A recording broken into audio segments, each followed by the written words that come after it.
Yo, what's going on, CZN fam? I'm Sue, and in this video, I want to talk about the December 3rd update for Chaos Zero Nightmare that was just posted earlier this morning over on Stowe.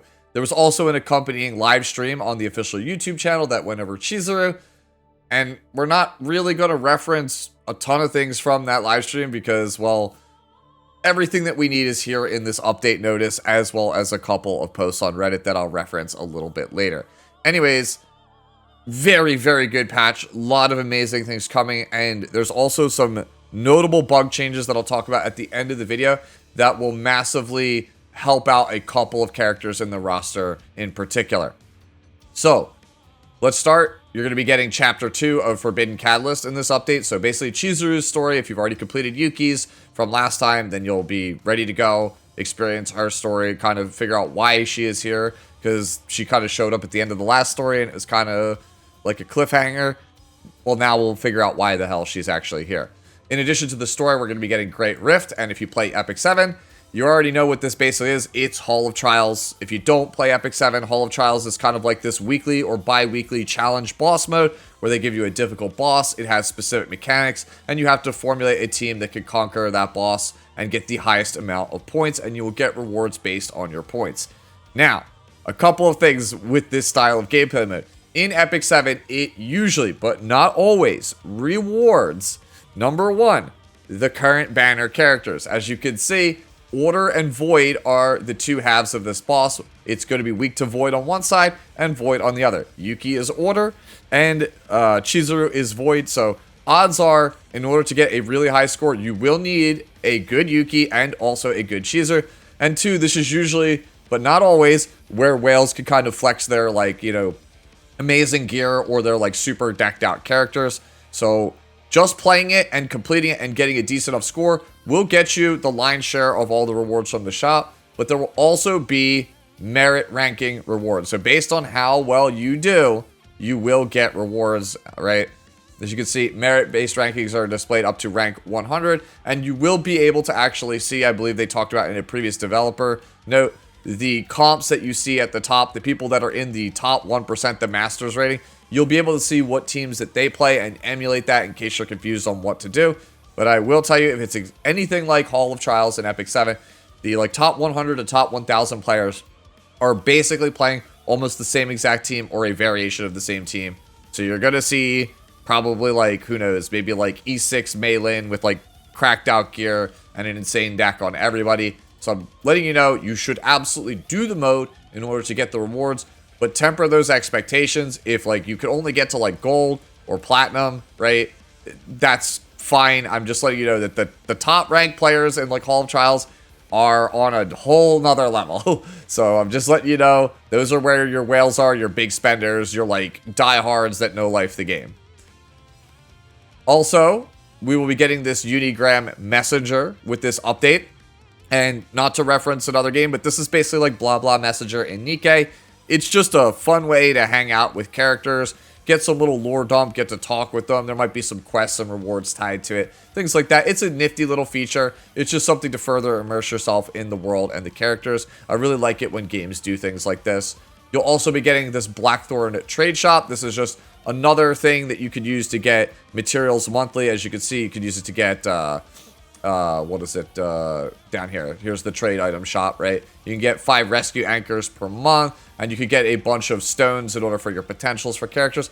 It's just another, you know, thing that you could collect currency for, another outlet to spend to get more materials, more XP, more things to upgrade your characters, without feeling you have to constantly stamina refresh over and over and over again. So this is a really good change.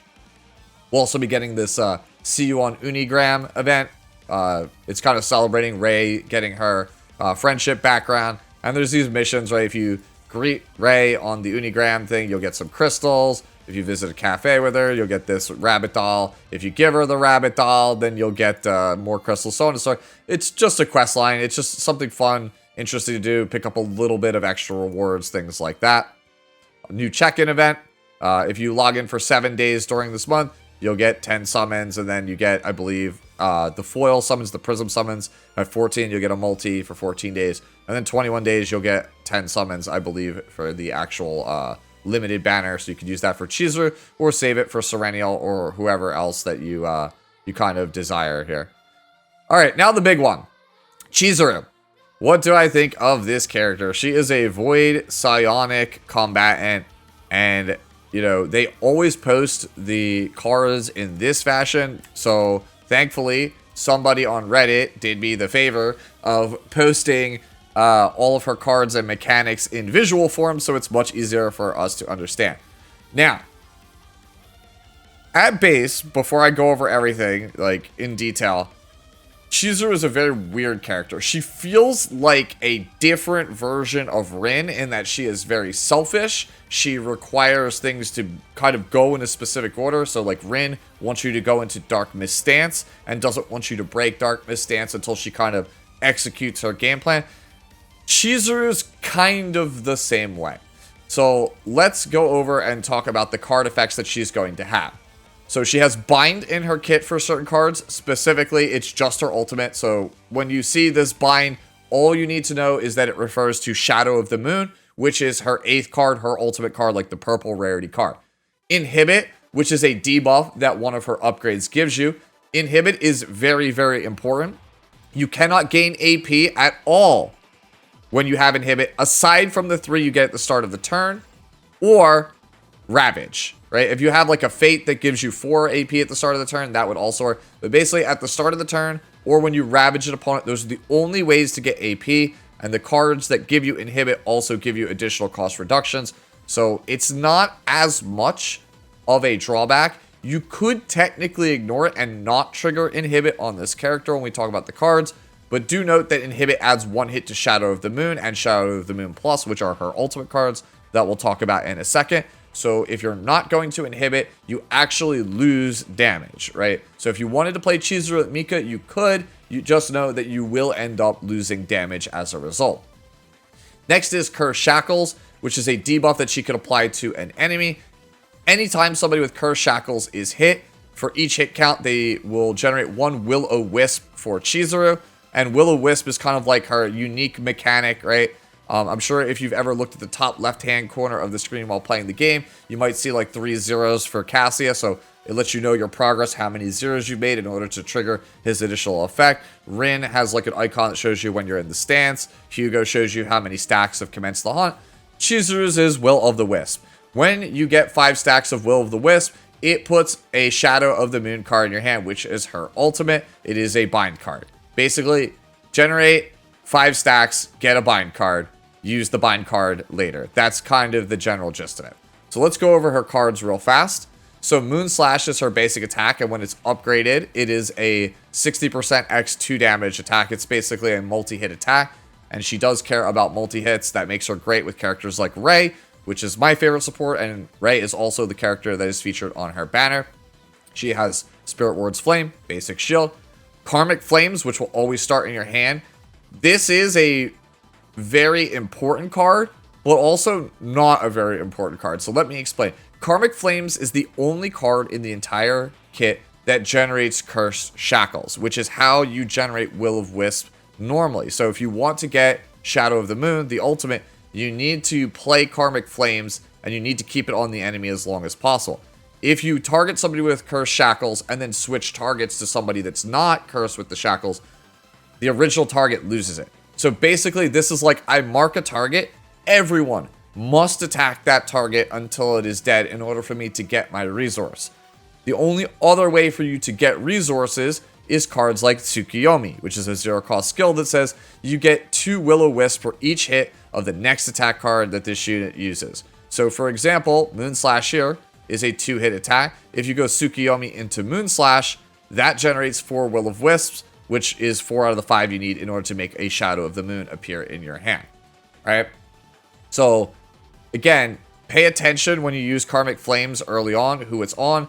Hard focus that person in order to get as many stacks as possible. There are epiphanies that I'll talk about in a little bit, thanks to somebody on Reddit that posted them, that will let you kind of know that there are other ways to gain Will-O-Wisp, but unlike other characters in Chaos Zero Nightmare up until this point, in order to get the party started, this is the only card, and unlike a character like Hugo where it's an upgrade and carries through multiple turns, Karmic Flames is literally a one and done deal once that character is dead or you accidentally switch targets. That's it. You lose it unless you don't have the epiphanies, which could make her kind of awkward, I feel like, in early chaos runs until you get the upgrades that you actually need. So we already talked about Tsukiyomi. It's another way for you to generate Will-O-Wisp in order to get Shadow of the Moon. Then you have the upgrade Bound at Dusk. At the start of the turn, you will gain Inhibit, and this card will start in your hand and you cannot dupe it. But in exchange, it will decrease a cost of one card at random in your hand from another combatant by one, and the epiphanies we'll talk about later have other different cost reduction effects. So essentially, you take this debuff of not being able to get AP with Bound at Dusk. In exchange, they give you some incidental cost reduction and also give you an extra hit on Shadow of the Moon to help power it up. Then we come to Oni Hunt here. One cost attack, has haste, 3 hit attack for 60% each, and then it also increases Shadow of the Moon's damage by plus 30% for basically, it doesn't say like until end of turn, but it basically amps up the damage of Shadow in the Moon. So as you can see, Shadow of the Moon here, it is a bind card. It's the only bind card in the kit. It has retain. It is a single target attack with 50% damage. So if you use Oni Hunt, it will buff it up to an 80% damage attack, right? And then it'll get an additional 20% damage for each bind stack. So essentially, you build up 5 stacks of Will-O-Wisp, you get one of these. If you build up a second one, then you get a second card. They merge into one. This goes to bind 2. If you get a third one, they merge into, all 3 of them merge into one copy. And once you have 3 or more, it becomes Shadow of the Moon Plus here, right? So once it has 3 or more stacks, so basically once you've generated 15 Will-O-Wisp stacks, it will become a 70% damage attack with 2 hits. But if you have Inhibit, it's 3 hits, so it'd be 70% x3. And then if you have the buff from Oni Hunt, which is 30%, it would be 100% damage x3, right? That's kind of how it works. In addition, it also gives you a heal for 5% of your max health. So it's a little bit complicated, but just bear with me. Just to recap how the character works, you tag somebody at the start with Cursed Shackles, attack the Cursed Shackles target and only that target to build up Will-O-Wisps. When you have enough Will-O-Wisp stacks, you will get a Shadow of the Moon. You want to generate up to 3 Shadow of the Moons in your hand to get a supercharged version of it, and you want to amp the supercharged version's damage by using Bound at Dusk and Oni Hunt. Cool. Got it? Everyone understand how the character works?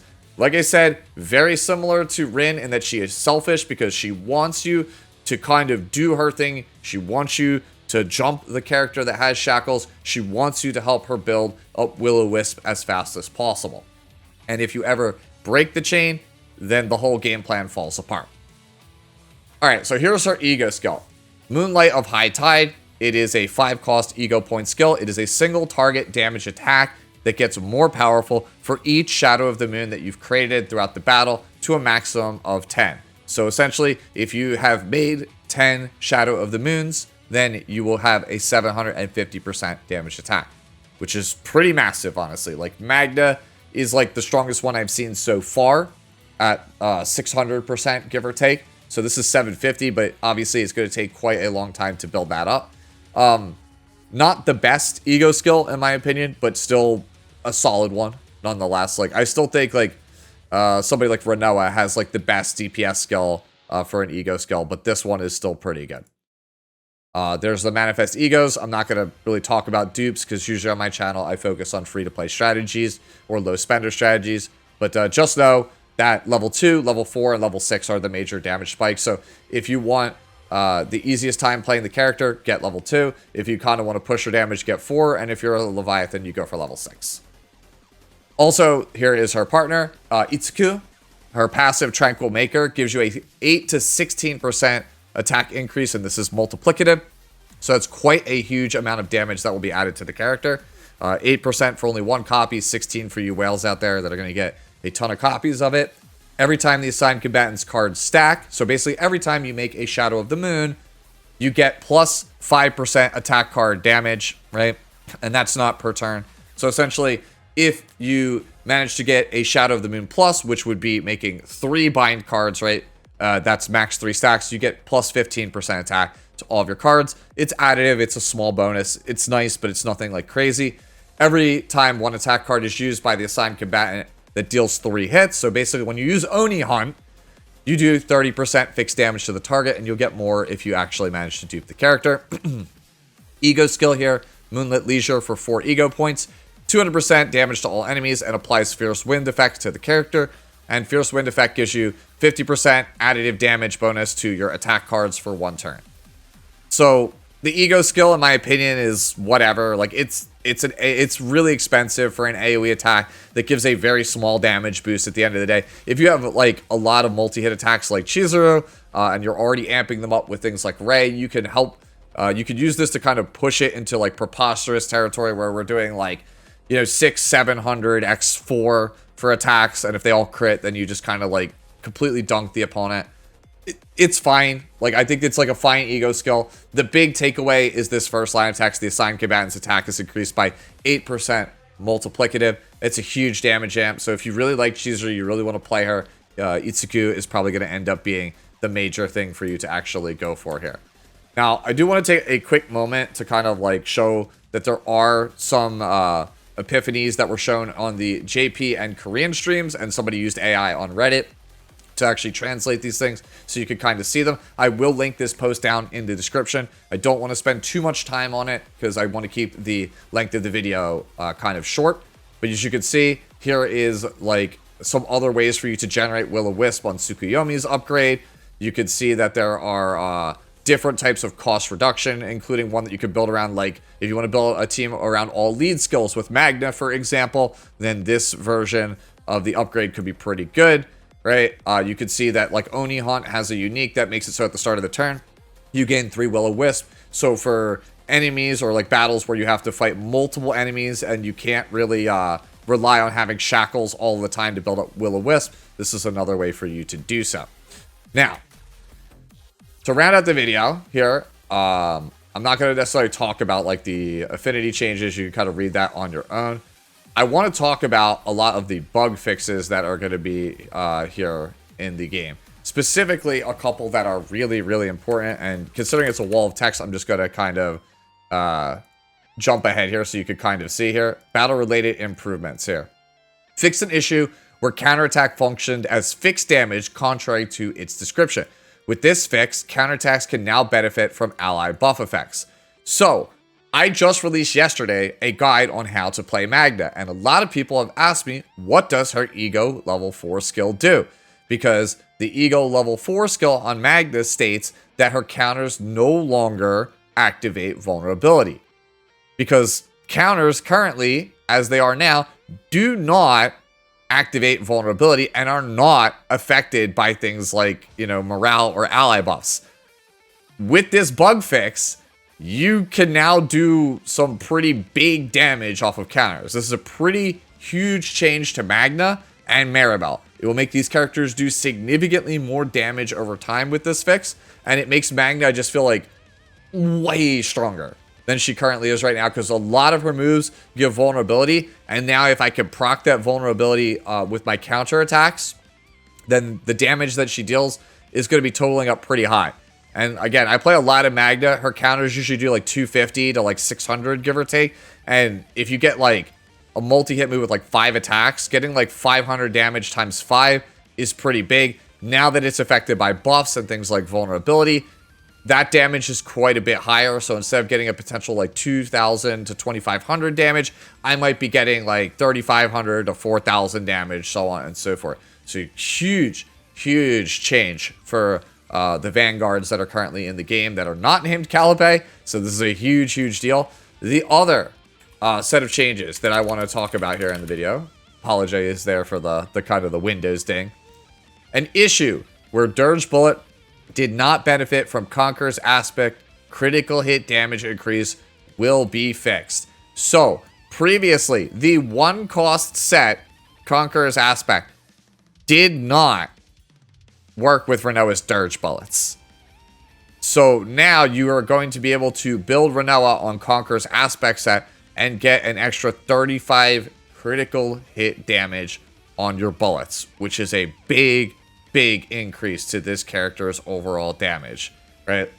And I already thought that was insane, right?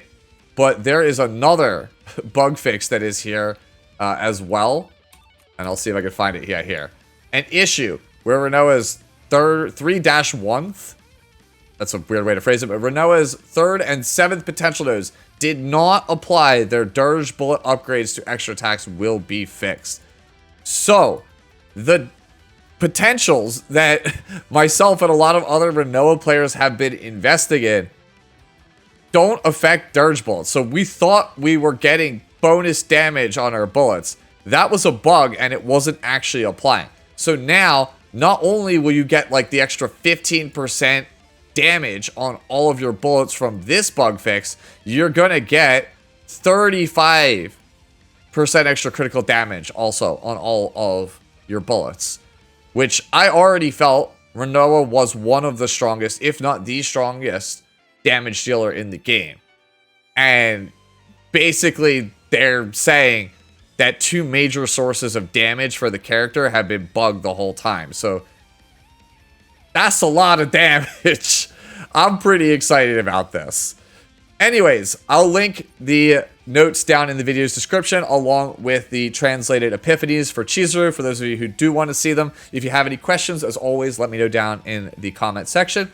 And hopefully I'll see you later tonight when we pull for and test Chizuru on my live stream here on YouTube. Otherwise, over on my Twitch at twitch.tv/IM_TSU. Hopefully I'll see you there. As always, enjoy the rest of your day, the rest of your week, and I'll see you in the next one. Later now.